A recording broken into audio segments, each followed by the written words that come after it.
Plus, car même après la fin, même avec une vie de héros professionnel, cela ne suffit pas. Car les personnages ne sont pas simplement des personnages, mais construits comme des personnes désirant plus que survivre, vivre. Ainsi, Horikoshi nous offre un ultime épilogue de My Hero Academia qui nous rappelle que My Hero Academia est plus qu'une histoire héroïque, une histoire humaine avant tout. Le rêve d'Ochako est le nouveau numéro 1. Les retrouvailles et Bakugo Shoto sont grands. Deku et Ochako. Puis est-ce qu'il n'y aurait pas des éléments pour une suite? Cette théorie, on en parle.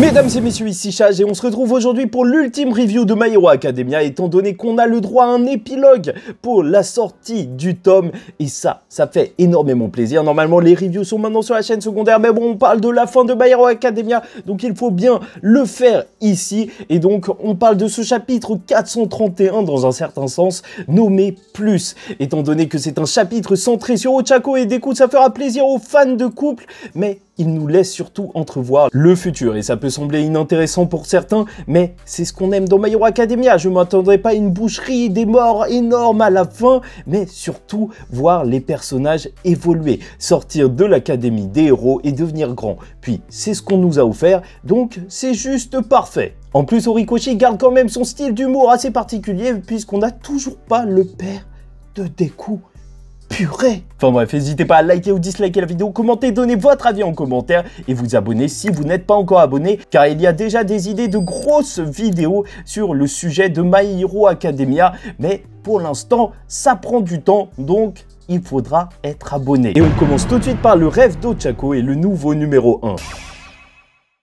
Et je ne parle pas seulement du rêve qui ouvre ce chapitre. Car bien sûr, l'ouverture de celui-ci se fait avec une Ochako seule sur une plaine, alors que des oiseaux viennent et qu'elle ne sait pas où elle est. Puis, elle fait face à Himiko Toga qui l'appelle. En même temps, c'est normal. Les oiseaux, c'est le symbole de Toga, ce qu'elle a mangé, miam miam.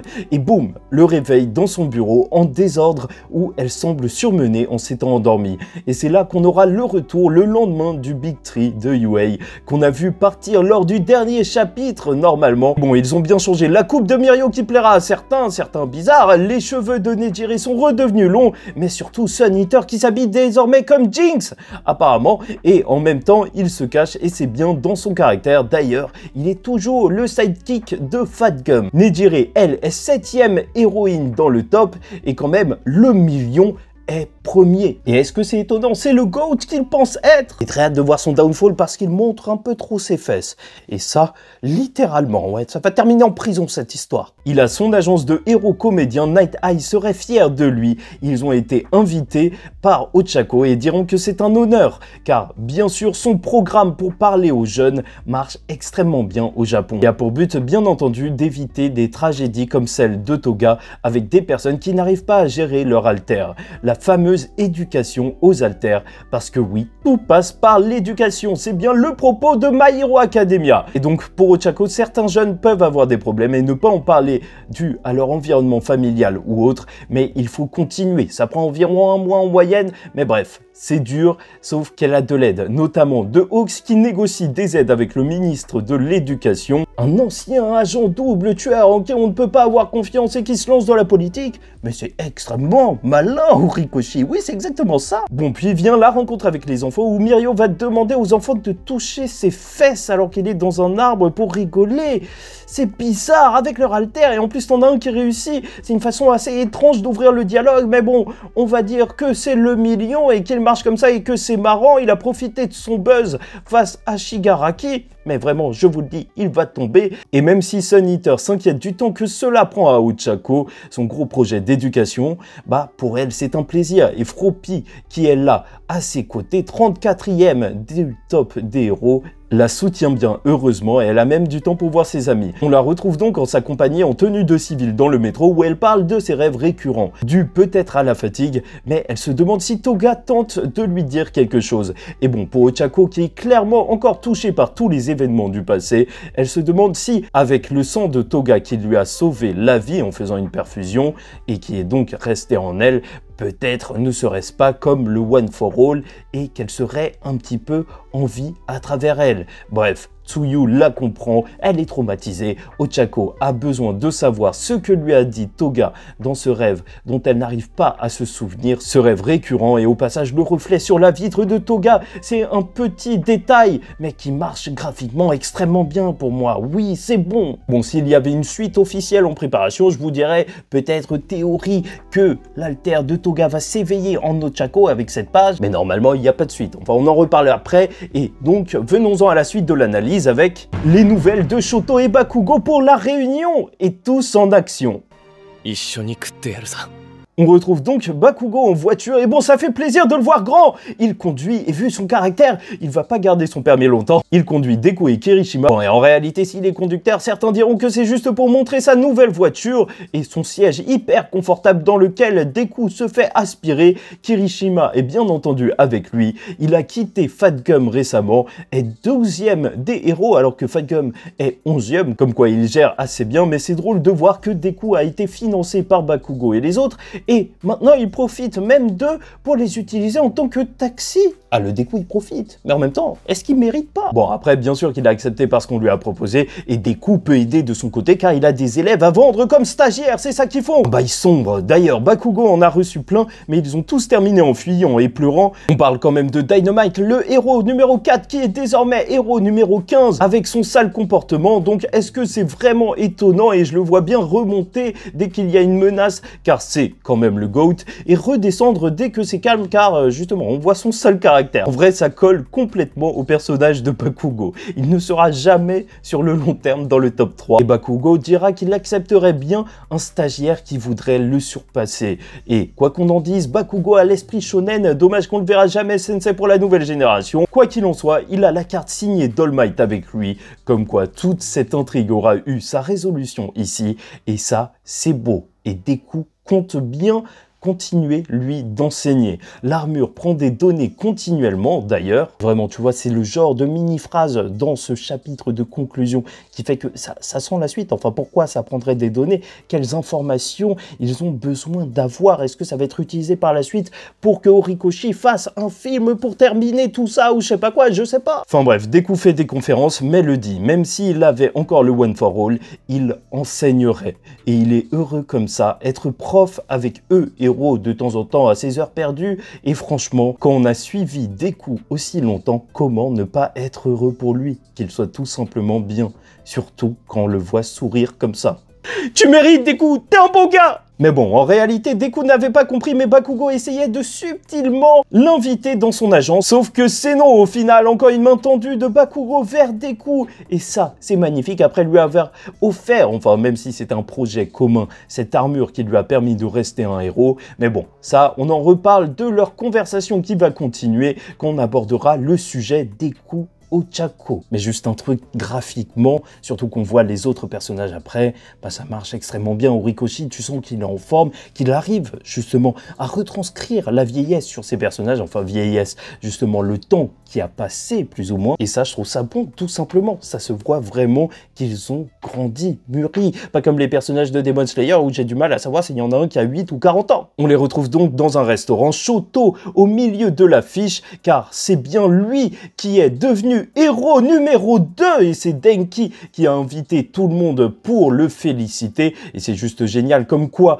le Shoto qui disait au début de la série qu'il n'était pas à UA pour se faire des amis, bah il a bien changé, il est avec tous ses camarades. Puis on va avoir le droit à un long passage où on va nous présenter chacun des secondes A de UA pendant qu'il parle du classement des héros, enfin ancien seconde A, donc je vais pas tous les faire mais on va essayer de noter les informations importantes ensemble. Bien sûr il est dit qu'il y a une énorme baisse de la criminalité, on en avait entendu parler, ou plutôt là justement de la part de Tokoyami une précision que les vilains sont plus faibles qu'avant. Donc voilà, ça crée pas trop de problèmes, ou peut-être que c'est en réalité les héros en fait qui seraient plus forts qu'avant. Quoi qu'il en soit, les nouveaux critères du top des héros, c'est devenu assez compliqué, donc d'après leur conversation, il ne faut peut-être pas juste s'intéresser à ça, ça c'est bien une phrase de perdant. Bon, dans le top, on a Shoji numéro 9, comme quoi son combat contre le racisme paye, d'ailleurs Koda travaille avec lui, Ida 13e, Momo 19e, et pour mon plus grand plaisir, mais vraiment quel plaisir, voir Mineta 108. mais je kiffe. Dommage qu'il soit pas plus bas, mais là, ce serait pas encore plus de l'humiliation. Là, c'est déjà une belle humiliation. J'aime bien. Shinso est sans classement et je trouve ça juste excellent parce que c'est sûrement le réel héros dans des affaires, mais il ne veut pas se mettre en avant. Enfin, on connaît Shinso. Aoyama, lui, est véritablement devenu un héros après dans l'agence d'Invisible Girl. Et ça fait plaisir. Et petite déception quand même pour mon petit oiseau de cœur Tokoyami qui est seulement 17e. Puis, on passe sur un dessin magnifique du top des héros qu'on n'avait pas vu, les anciens professeurs. Depuis bien longtemps, l'ancien top, Mirko qui est 6e, Besjinis qui est 5e, Grand Norka, lui un petit peu plus loin, mais Kamui 4e, ils ont été dessinés, et c'est surtout sur ça que je m'arrêterai en réalité, de manière tellement détaillée. Ça se voit qu'Horikoshi a eu du temps pour notre plus grand plaisir pour bien faire, et franchement c'est magnifique, ce style détaillé. En 8e on a Mount Lady, même pour les secondes B on a un petit peu de classement, et quand même à noter Monoma qui est 10e, il a tellement géré pendant la grande guerre finale que ça ne m'étonne pas, malgré son alter qui est utilisable occasionnellement, avec sa stratégie et ses capacités de leadership, c'est vrai que ça ne m'étonne même pas qu'il soit 10e. Et donc pour Tokoyami, les héros, c'est bientôt terminé et on apprendra que Shoto prend des cours de cuisine pour faire des soba. Et oui, je vais pas te mentir, j'ai relu plusieurs fois parce que je me suis dit, quoi ? Je me suis dit quoi? Mais justement, c'est ça la force de My Hero Academia, avoir vu l'évolution d'un Shoto qui ne pensait qu'à l'héroïsme, qu'à se venger de son père, à là un Shoto qui est tout le temps souriant et voilà, qui vit tout simplement. On voulait lui imposer d'être un héros et avec tous ces événements et la mort de Dabi, car oui, il est décédé depuis, comme il le dira, il a compris qu'il ne voulait pas simplement être un héros. Et en réalité, c'est bien là le sens de cet ultime chapitre, qu'il y a plus, justement, à vivre pour nos personnages. Et merci Horikoshi de nous avoir laissé partager ces moments de vie avec eux, tout simplement. Franchement, ça me fait plaisir. Oui, c'est un message pour toi, Gege Akutami. Rajoute-moi un truc dans ton dernier tome parce que c'est chaud. Bon, et t'as des ragots sur les couples. Kaminari et Jiro, enfin, non. Mais la seconde B, il y a du mouvement. Et alors que Deku va se perdre dans ses pensées en pensant à Shigaraki qui lui a demandé de faire de son mieux, un appel à l'aide va avoir lieu et on va avoir le droit à une démonstration. La classe réunie encore une fois dans une mission avec cette double page juste magnifique. Et merci Horikoshi, c'est beau, c'est touchant de les voir tous ensemble à l'action. C'est tellement incroyable de les regarder. Je pourrais les regarder des heures et je l'ai fait. Et le Shoto souriant, je ne m'en remets pas. Ils ont tous trop la classe. Deku avec son armure. Oui, je n'ai rien à dire en réalité. Mais je voulais juste gagner du temps pour admirer encore une fois cette page. Juste pour l'apprécier encore un peu. Enfin bref, la mission se termine directement, car bien sûr, pas de souci, malheureusement pour le vilain, il s'est pris les Avengers qui étaient en train de manger leur shawarma juste à côté, et de toute manière, c'était juste un homme qui a dérapé du bon chemin, et alors que Shoto a déjà payé la note, car c'est un bon gars vraiment adorable, alors qu'ils étaient tous venus pour lui de base, et que certains vont le rembourser et compagnie, tout le monde se sépare, et Bakugo doit dormir tôt, car Headshot revient, alors qu'il était à l'étranger, comme quoi, désormais, ils sont proches, et c'est normal, après son grand sacrifice. Et je tiens à le dire, no homo, mais Bakugo est grave BG là. C'est là que Deku va repenser aux paroles de Bakugo dans la voiture dont on n'a pas parlé, mais justement, on y vient avec Deku et Ochako. Puisque dans la voiture, alors que le siège hyper confortable avalait Deku, Bakugo lui a dit quelque chose qui l'a marqué et qui va amorcer la fin de ce chapitre en lui disant qu'il lui faut un petit peu plus d'estime de soi. Et Bakugo est bien placé pour lui en parler parce que lui en a trop, mais par exemple, donner de l'attention à tout le monde fait qu'en réalité, il n'en donne peut-être pas assez à une personne qui serait spéciale pour lui. Bref, il faut penser à soi un petit peu Izuku, et de son côté, Ochako, elle aussi, en s'en allant, va repenser à Deku, et à son regard qu'il a eu pendant la soirée sur elle, à leur passé, où il lui avait dit qu'elle avait été son héroïne, mais elle aurait voulu plus, qu'il soit plus proche, qu'il se parle plus, et en se retournant, on a le Deku qui court vers elle, comme si il le savait. Car oui, avant d'être un héros qui court vers le danger, bah oui, Deku est un homme qui court vers les meufs. Non, franchement... Et Ochako arrivera à se souvenir de la suite de son rêve, où Toga lui dit que c'est ok, sûrement car il se sentait coupable de voir Deku de plus en plus, alors que Toga l'aimait et s'est sacrifié pour Ochako. Et on aura le droit à la déclaration de Deku qui dira qu'il aime parler à tout le monde, mais la personne à qui il voulait parler, c'est Uraraka-san. Et alors qu'on a un passage où Toga pousse Ochako à vivre sa vie littéralement, elle tombe sur Deku et elle veut, elle aussi, tout simplement être plus avec lui. Et on a des mains collées. Oui, bien sûr, c'est pas avec des mains jointes qu'on fait des bébés, mais c'est touchant surtout de la part d'Horikoshi qui met une énorme symbolique autour des mains. Ça y est, ils sont liés, on le sait de toute manière. C'était des amis avant d'être autre chose, donc ça semble approprié et on connaît la suite. Franchement, heureusement qu'on a ce dernier chapitre, parce que sinon, avant, la fin où on nous disait qu'ils se voyaient plus trop, c'était vachement triste après toute l'histoire de My Hero Academia. Quand même, on avait les théories de Bakugo qui met les mains sur les fesses d'Ochako, c'était terrible. Et avec ça, le début du chapitre avec Ochako qui disait être comblé, mais ne pensait qu'à son travail étant hanté par le fantôme de ses regrets. Quand on met en lien ça avec le titre du chapitre, plus, c'est comme si Deku et Ochako devaient s'arrêter un peu et penser à eux, ce qui les rendait vraiment heureux et donc tout simplement se retrouver. Et c'est beau. Je pense que c'est ça le sens de ce chapitre. Ok, c'est plus, car c'est un épilogue en plus, mais c'est surtout qu'il faut vivre plus et qu'ils ont besoin de vivre plus et que désormais, ils vont le faire. Et tout simplement, j'apprécie énormément parce que ça les rend vivants. Et donc, parlons un petit peu de la fin de toute cette histoire et d'une possible suite. Maniata. Car oui, connaissant Horikoshi et même ce qu'a fait Naruto avec Naruto The Last, franchement, il y aurait de quoi faire pour un film où tu aurais vraiment Deku et Ochako qui seraient ensemble. On va pas se mentir, ça a marché pour Naruto The Last, ça marcherait encore mieux pour Deku et Ochako. Il y a déjà eu plein de films My Hero Academia, mais là, encore plus. On sait très bien qu'une énorme part de la communauté n'attend que ça, les voir véritablement ensemble. Et oui, bien entendu, on pourrait trouver ça relou dans un certain sens que Deku et Ochako aient décidé de ne plus vivre leur vie, enfin surtout Ochako après le drame qu'ils ont vécu, et juste en repensant à des vilains qui sont morts, mais en même temps, c'est un petit peu ça leur personnage. Ce sont des personnages qui prennent un petit peu trop à cœur toute cette histoire.